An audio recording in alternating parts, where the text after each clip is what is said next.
خامد کو حکم ہے کہ اگر کوئی کوتاہی ہے تو اس کوتاہی کی پردہ پوشی کرے. گھر جو ہوتا ہے نا، گھر کچھ چیزیں اجازت نہیں دے رہی میری کہ میں کچھ اور بات آپ سے کروں، کچھ آپ کو نیند بھی آ رہی ہے.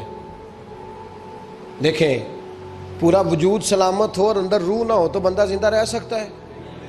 جڑے نہیں بولے انہیں رہ لینا میرا خیال. وجود ہو سارا سلامت ہے لیکن روح سلامت، بندہ بچ جائے گا؟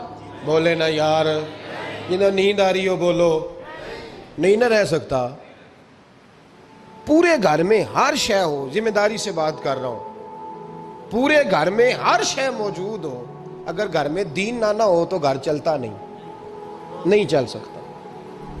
جس گھر میں نماز نہ ہو وہ گھر نہیں چلتا، جس میں قرآن پاک نہ ہو وہ گھر، اس لیے کہ دین روح ہے. دین، اگر گھر میں دین نہیں تو گھر چل سکتا؟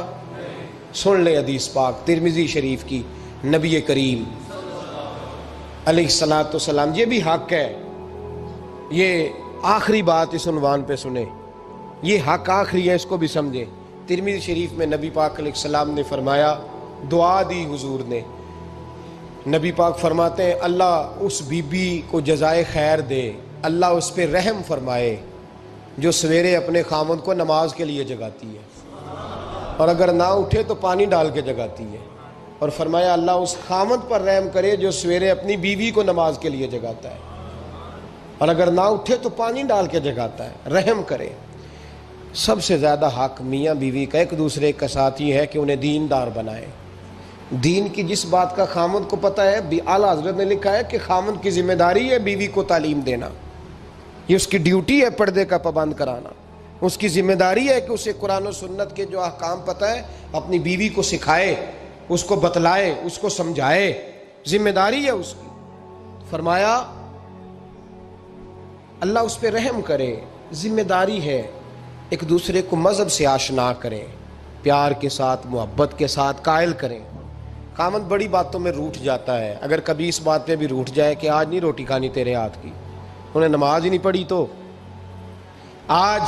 آج نہیں میں نے تیرے ساتھ کوئی بات کرنی اس لیے کہ تیری آواز گلی میں نے سنائی دی ہے مجھے، تو خامد کو چاہیے کہ اسے دینداری سکھائے. عورت کو بھی چاہیے کہ وہ کہے صاحب تھوڑی روٹی کھا لینی ہے لیکن مہربانی کریں حلال رزق لے کے آئیں، مجھے زیادہ کپڑوں کی ضرورت نہیں، میں پرانے پہ گزارا کر لوں گی لیکن میرے بچوں کے حلق سے ہرا نہیں گزرنا چاہیے کہ دینداری ایک دوسرے کو سکھائیں، ایک دوسرے کو. حضرت سلطان باہو کا نام تو سنا ہوگا آپ حضرات نے، الحمدللہ کافی لوگوں نے سنا ہوگا.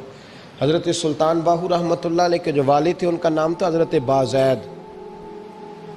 جاگیردار تھے، دنیا دار تھے، بہت بڑے مالدار تھے. فرماتے مذہب کی طرف میرا رجحان نہیں تھا. چوتھی شادی کی بی بی راستی کے ساتھ. بی بی صاحبہ بڑی نیک تھی. بی بی صاحبہ کہتی ہیں میرا دل کرتا تھا میرا خامد بھی نمازی ہو جائے، اور عام دنیا دار نہیں تھے، 7 جاگیروں کے مالک تھے. بڑا مشکل ہوتا ہے، پیران نظام کے آستانوں پہ غریب لوگ رہ گئے ہیں، جڑا 4 جماعتاں پڑھ جائے یا پیسے آ جائیں انہوں نے تو کسی پیر دی لوڑ ہی کوئی نہیں. اور اگر بندہ مالدار ہو تو کئی پیر ہوتے آپ مرید ہوندے نے، وہ کہتے ہیں مینوں آپ کنے پیر سلوٹ کر دیں. ایک صاحب نے میری ایک دفعہ افطاری کی تو کہنے لگے آپ کی افطاری ہے. اس جگہ ایک اجتماع سے میں نے بیان بھی کرنا تھا، تو واپسی پہ ان کے ہاں انہوں نے مجھے فوٹویں دکھانی شروع کر دی.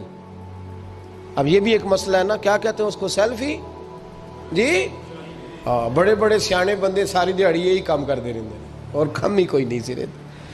تو وہ مجھے تصویریں دکھانے لگے، اے پیر صاحب دی بھی میں دعوت کیتی، اے پیر صاحب دی بھی میں دعوت کیتی، اے پیر صاحب دی بھی میں دعوت کیتی، اے پیر صاحب دی بھی میں دعوت. 14-15 پیر مجھے گنوا دیے. تو کھانے تو بعد مینوں کہنے لگے کہ تسی دوبارہ کدو آؤ گے. میں کہا جدو تسی 200 بندے نو میرا بھی نام دس لو گے ادو آ جائیں گے.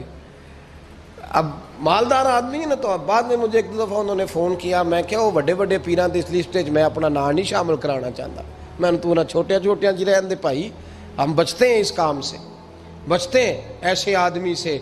وہ کسی درویش نے کہا تھا جس کی ہر بات میں پوشیدہ ہو نشتر کی چبھن، ایسے ہر صاحب احسان سے ڈر لگتا ہے. بچنا چاہیے. تو مالداروں کے تو آپ بڑے مرید ہوتے ہیں، کئی پیر حاضریاں دیتے پھرتے ہیں، کہیں مولوی دستے نگر ہوتے ہیں معاذ اللہ، اللہ خودداری اور عزت نفس عطا کرے، آمین تو کہہ دیجئے، دینداری کی اللہ توفیق عطا فرمائے۔ تو بہت بڑے جاگیردار تھے حضرت سلطان باہو رحمۃ اللہ علیہ کے والد۔ بی بی شیبہ کہتی ہے نمازی بنانا تھا خاوند کو۔ کس کو؟ کس نے؟ بولے، کس نے نمازی بنانا ہے؟ اور بیوی کو کس نے بنانا ہے؟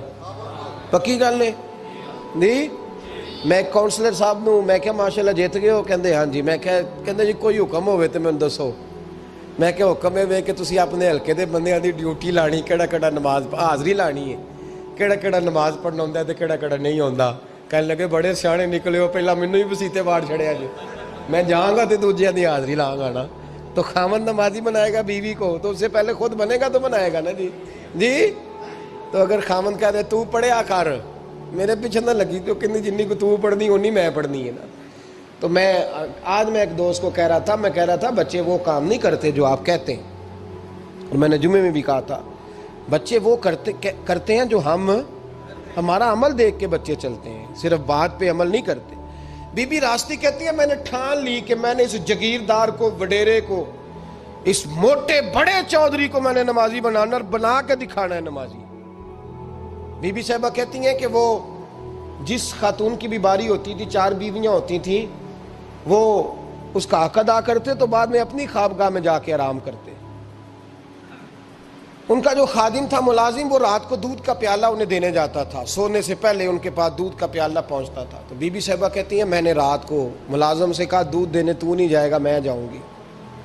کہ میں آدھی رات کو دودھ کا پیالہ لے کے حاضر ہوئی۔ تو کیسے آئی؟ میں نے کہا بی بی ہوں، آ گئی ہوں، تو اب مہربانی کریں۔ میں نے کہا اگر اجازت دیں تو آپ کے پیر نہ دبا دوں؟ چل دبا دے۔ بی بی کہتی ہیں پیر دباتے دباتے میں نے کہا اگر اجازت دیں تو صبح نماز کے لیے جگا دوں؟ یہ نماز کی تبلیغ ہو رہی ہے۔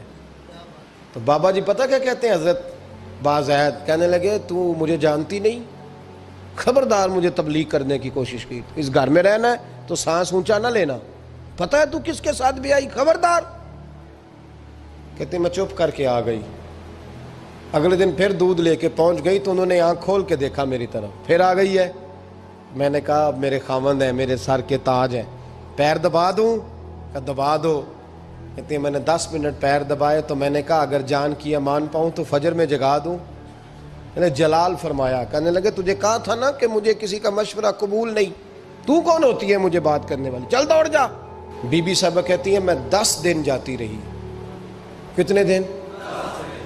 انہوں نے سختی بھی کی، برا بھلا بھی کہا، اور کئی دن یہ بھی کہا کہ کل آئی تو پھر یاد رکھنا۔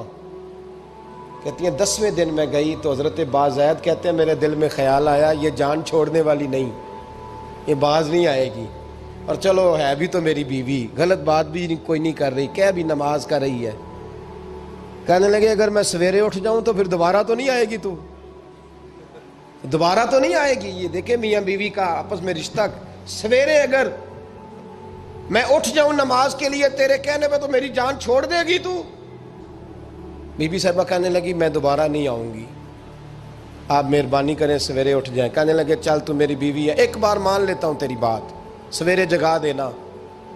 بی بی راستی کہتی ہے میں پہلے سو کے اٹھا کرتی تھی، وہ رات میں سوئی نہیں، کہتی میں ساری رات رو کے گزار دی، ساری رات، اور بیدار رہ کے گزار دی۔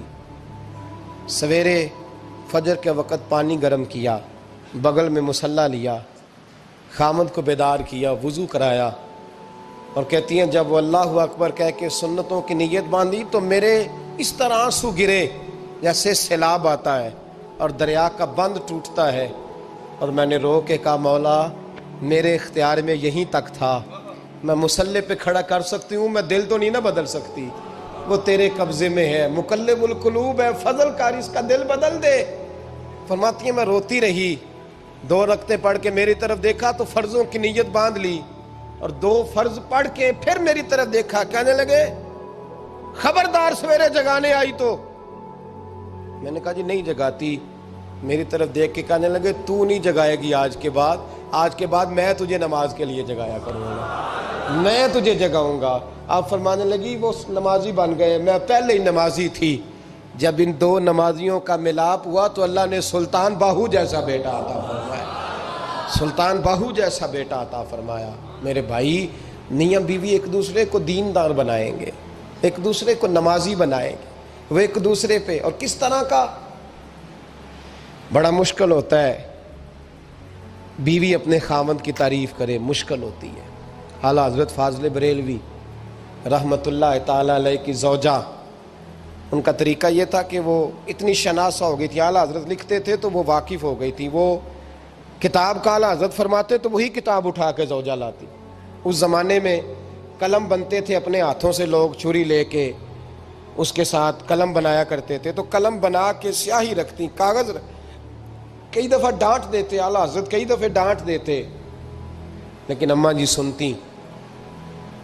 وقت وصال آیا تو ایک دن فرمانے لگے، حامد رضا کی ماں، تو نے ساری زندگی مانگا کچھ نہیں، تو نے میری بڑی نوکری کی، میرے دین کے کاموں میں سب سے بڑی مددگار تو تھی، چل کچھ چیز مانگ لے۔ جب دین کے رشتے ہوتے ہیں تو پھر معاملے بھی دینداری کے طے ہوتے ہیں، کچھ مانگ لے۔ بڑا کچھ مانگ لیتی ہیں نا بیویاں، بڑا کچھ۔ اعلیٰ حضرت کی زوجہ کیا کہتی ہیں میں نے آپ کو صبح و شام دیکھا ہے، میں نے آپ کے دکھ سکھ دیکھے، خوشی غمی میں آپ کا رویہ دیکھا ہے، میں نے آپ کو ہمیشہ دیندار اور پرہیزگار پایا ہے، اگر مجھے کچھ دینا ہے تو ہاتھ اٹھا کے میری بخشش کی دعا کر دیں، اور اگر صبح قیامت مجھے ضرورت پڑی تو میری سفارش کر دیں گے۔